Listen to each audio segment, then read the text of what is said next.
नमस्कार. 8:30च्या बातमीपत्रात मी मंजिरी मराठे आपलं स्वागत करते. सुरुवातीला एक नजर ठळक बातम्यांवर.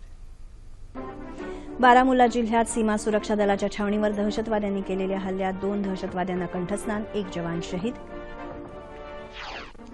इस्लामिक स्टेटशी संबंध असल्याच्या संशयावरून केरळमध्ये 6 जणांना अटक.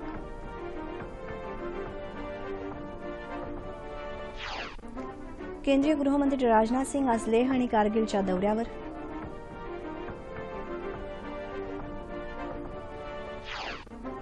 नागपूरमध्ये आजपासून विदर्भ राज्याच्या अभिरूप विधानसभेचं आयोजन, 11 जिल्हे होणार सहभागी. कोलकाता क्रिकेट कसोटीत दुसऱ्या डावात भारताच्या 8 बाद 227 धावा, 339 धावांची आघाडी. मराठवाड्यातल्या बहुतेक जिल्ह्यांना पावसाचा जोरदार तडाखा, लाखो हेक्टर पीक गेलं पाण्यात, जनजीवन पूर्णतः विस्कळीत. आणि उस्मानाबाद जिल्ह्यातले 123 लघु 3 मोठे प्रकल्प भरून वाहू लागले. मांजरा धरणाचे 6 तर उजनी धरणाचे सर्व दरवाजे उघडले. आजूबाजूच्या लोकांना सतर्कतेचा इशारा. आता सविस्तर वृत्त. जम्मू काश्मीरमधल्या बारामुल्ला जिल्ह्यातल्या सीमा सुरक्षा दलाच्या छावणीवर दहशतवाद्यांनी काल रात्री केलेल्या हल्ल्यात 2 दहशतवाद्यांना भारतीय जवानांनी कंठस्नान घातलं. मात्र यावेळी झालेल्या चकमकीत एका जवानाला हौतात्म्य पत्करावं लागलं तर 3 जवान जखमी झाले आहेत. काल रात्री 10:30च्या सुमारास काही दहशतवाद्यांनी गोळीबार आणि ग्रेनेडचा मारा करत सीमा सुरक्षा दलाच्या छावणीत घुसण्याचा प्रयत्न केला.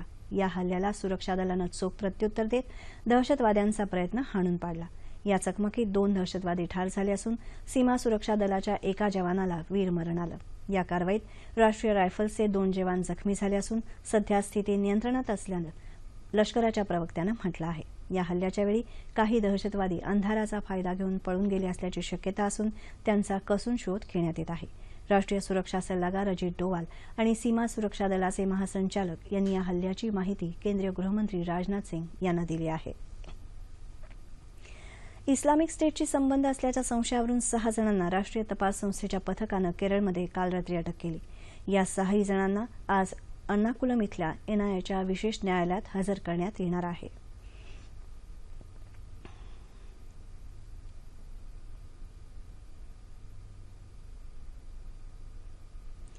केंद्रीय गृहमंत्री राजनाथ सिंग आज लेह आणि कारगिलचा 2 दिवसीय दौरा करणार आहेत. या दौऱ्यात गृहमंत्री विविध राजकीय पक्षांच्या नेत्यांशी तसंच प्रतिनिधी मंडळ आणि सामाजिक संस्था यांची भेट घेऊन जम्मू काश्मीरमधल्या परिस्थितीचा आढावा घेणार आहेत.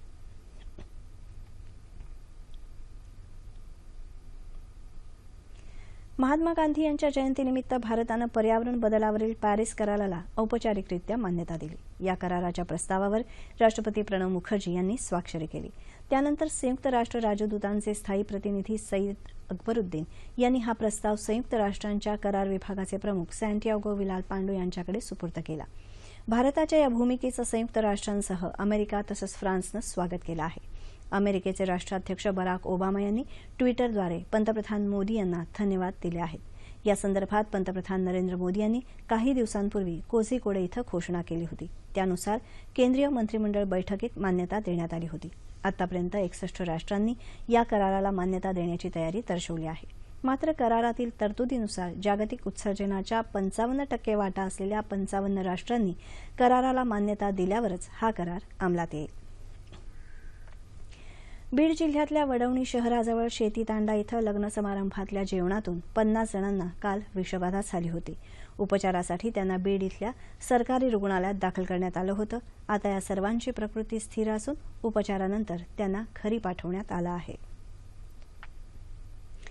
राज्यातलं फडणवीस सरकार सर्वच पातळ्यांवर अपयशी ठरलं आहे अशी टीका विधानसभेतले विरोधी पक्षनेते राधाकृष्ण विखे पाटील यांनी कोल्हापूर इथं केली.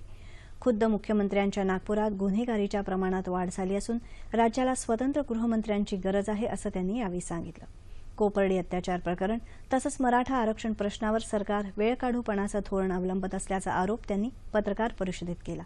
दारूबंदी, ओला दुष्काळ, आरक्षण, शेतकऱ्यांना सरसकट कर्जमाफी तसंच कायदा सुव्यवस्था या मुद्द्यांवर येत्या विधिमंडळ अधिवेशनात सरकारला कोंडीत पकडणार असल्याचं त्यांनी यावेळी सांगितलं. आरक्षणामुळे समाजात दरी निर्माण होते, त्यामुळे कोणत्याही आरक्षणाला माझा ठाम विरोध आहे अशी स्पष्ट भूमिका महाराष्ट्र नवनिर्माण सेनेचे प्रमुख राज ठाकरे यांनी काल ठाण्यात मांडली. पक्ष कार्यकर्त्यांच्या मेळाव्यात ते बोलत होते. मी जातपात मानत नाही, मला ती कळत नाही, असंही राज ठाकरे यावेळी म्हणाले. आर्थिक निकषांवर आरक्षण दिलं असतं तर हे प्रश्नच निर्माण झाले नसते. आजवर मराठा राज्यकर्ते सत्तेवर होते, मग मराठ्यांना आरक्षण का दिलं नाही, असा सवाल त्यांनी यावेळी केला. सर्वपक्षीय नेत्यांचा पाठिंबा असताना आरक्षणाचा गाडा अडला कुठे, असा सवालही त्यांनी यावेळी केला. डोळ्यासमोर ठेवली पाहिजे याची काही आवश्यकता नाही, गरजही नाही.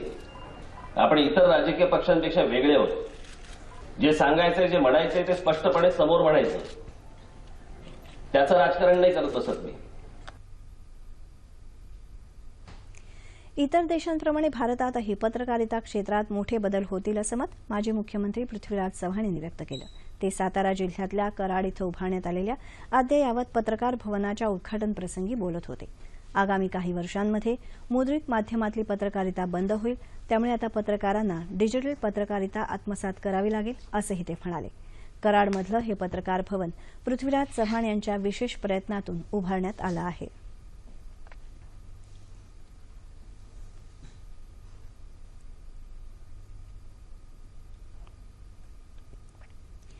संरक्षण राज्यमंत्री डॉ. सुभाष भामरे यांनी नंदुरबारला भेट देऊन कार्यकर्त्यांशी संवाद साधला. आगामी पदवीधर मतदारसंघाच्या निवडणुकीच्या पार्श्वभूमीवर त्यांनी भाजपा जिल्हा पदाधिकारी, शिक्षक परिषदेचे पदाधिकारी आणि अन्य सदस्यांबरोबर चर्चा केली. यावेळी खासदार डॉ. हिना गावित आणि माजी मंत्री विजय गावित उपस्थित होते. यंदा परतीच्या मुसळधार पावसानं लातूर जिल्ह्यातल्या शेतकऱ्यांचं प्रचंड नुकसान झालं आहे. त्यामुळे सर्वेक्षण करण्याऐवजी सरसकट प्रत्येक शेतकऱ्याला सरकारनं मदत करावी अशी मागणी आपण मुख्यमंत्र्यांकडे करणार आहोत, असं खासदार सुनील गायकवाड यांनी लातूर इथं सांगितलं. गायकवाड यांनी मांजरा धरणाच्या पाणी पातळीची तसंच मुरुड परिसरात झालेल्या शेतीच्या नुकसानीची पाहणी केली. हातातोंडाशी आलेलं पीक अतिवृष्टीमुळे वाया गेलेल्या शेतकऱ्यांना मदतीचा हात देण्याची गरज असल्याचं मत त्यांनी या पाहणीनंतर व्यक्त केलं.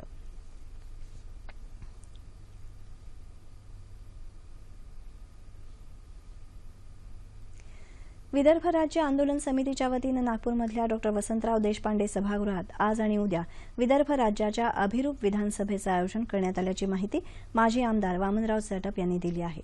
या अभिरूप विधानसभेत विदर्भातल्या 11 जिल्ह्यांमधले 62 प्रतिरूप आमदार सहभागी होणार असून मुख्यमंत्रीपदी वामनराव चटप तर विरोधी पक्षनेतेपदी राम नेवले यांची निवड करण्यात आली आहे. या विधानसभेच्या शेवटच्या सत्रात स्वतंत्र विदर्भासाठीच्या पुढील आंदोलनाची घोषणा करण्यात येईल अशी माहिती चटप यांनी नागपूर इथं आयोजित पत्रकार परिषदेत दिली.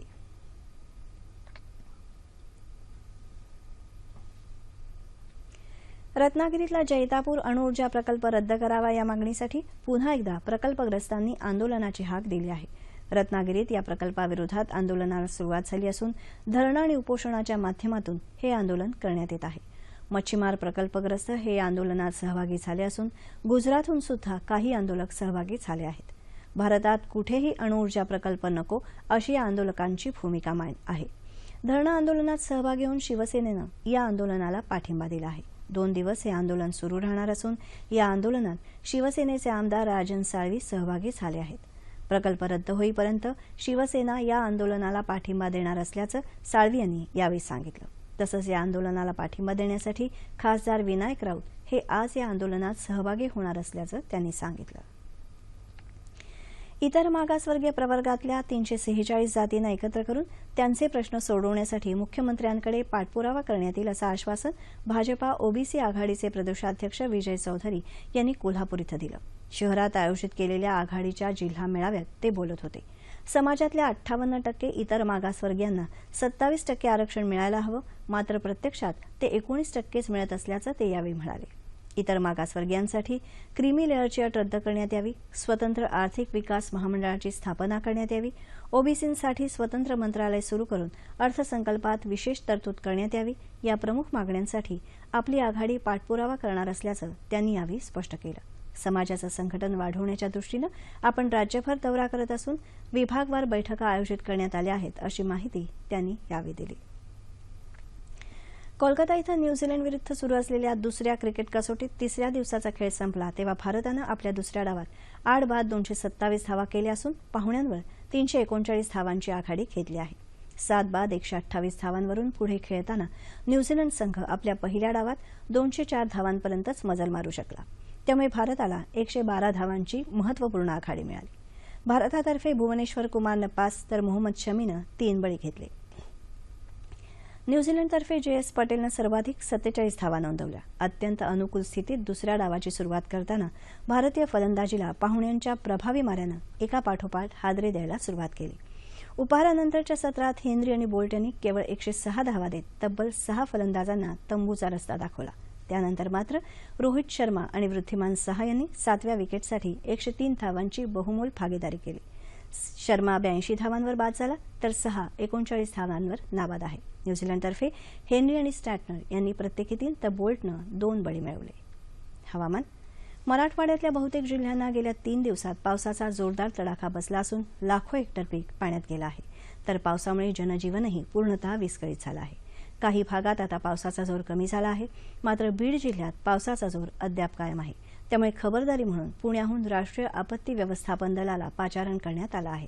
यात 32 जवान आणि 4 अधिकाऱ्यांचा समावेश आहे. नांदेडमध्ये बोळेगाव इथं मांजरा नदीच्या पात्रात 3 व्यक्ती अडकल्याची प्राथमिक माहिती असून बचाव कार्य सुरू झालं आहे. मांजरा धरणाच्या क्षेत्रात पाऊस कायम असल्यानं धरणाचे 6 दरवाजे उघडण्यात आले आहेत. बीड जिल्ह्यातल्या मुसळधार पावसामुळे मांजरा नदीकाठच्या गावांना सतर्कतेचा इशारा देण्यात आला आहे. पालकमंत्री पंकजा मुंडे आज जिल्ह्यात उद्भवलेल्या परिस्थितीचा आढावा घेणार आहेत. लातूरमध्ये पुरात अडकलेल्या 2 व्यक्तींची काल रात्री एनडीआरएफच्या जवानांनी सुटका केली. पुराचं पाणी ओसरल्यानं औसा तुळजापूर मार्ग आता सुरू झाला आहे. तर जिल्ह्यातल्या तावरजा मध्यम प्रकल्पाचे 15 दरवाजे उघडण्यात आले आहेत. त्यामुळे नदी पात्रातल्या पाण्यात वाढ झाली आहे. उस्मानाबादमध्येही आता पाऊस थांबला असून गेल्या 2 दिवसात झालेल्या पावसामुळे जिल्ह्यातले 123 लघु प्रकल्प आणि तेरणा, रुहीभर, वाघोली हे मोठे प्रकल्प भरून वाहू लागले आहेत. अकोला आणि परभणी जिल्ह्यातही काल रात्री जोरदार पाऊस झाला. सोलापूर जिल्ह्यातल्या उजनी धरणाचे सर्व दरवाजे उघडण्यात आले असून धरणातून 37,000 क्युसेक्स पाण्याचा विसर्ग सुरू झाला आहे. त्यामुळे नदीकाठच्या गावांना सतर्कतेचा इशारा देण्यात आला आहे. मुंबईसह ठाणे आणि पालघरमध्येही अधूनमधून पावसाच्या हलक्या सरी बरसत आहेत. ठळक बातम्या पुन्हा एकदा.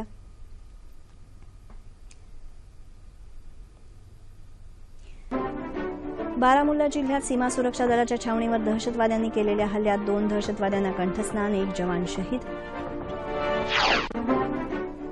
इस्लामिक स्टेटशी संबंध असल्याच्या संशयावरून केरळमध्ये 6 जणांना अटक.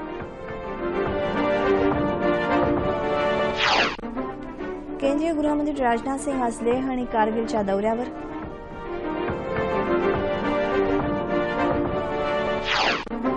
नागपूरमध्ये आजपासून विदर्भ राज्याच्या अभिरूप विधानसभेचं आयोजन. 11 जिल्हे होणार सहभागी. कोलकाता क्रिकेट कसोटीत दुसऱ्या डावात भारताच्या 8 बाद 227 धावा, 339 धावांची आघाडी.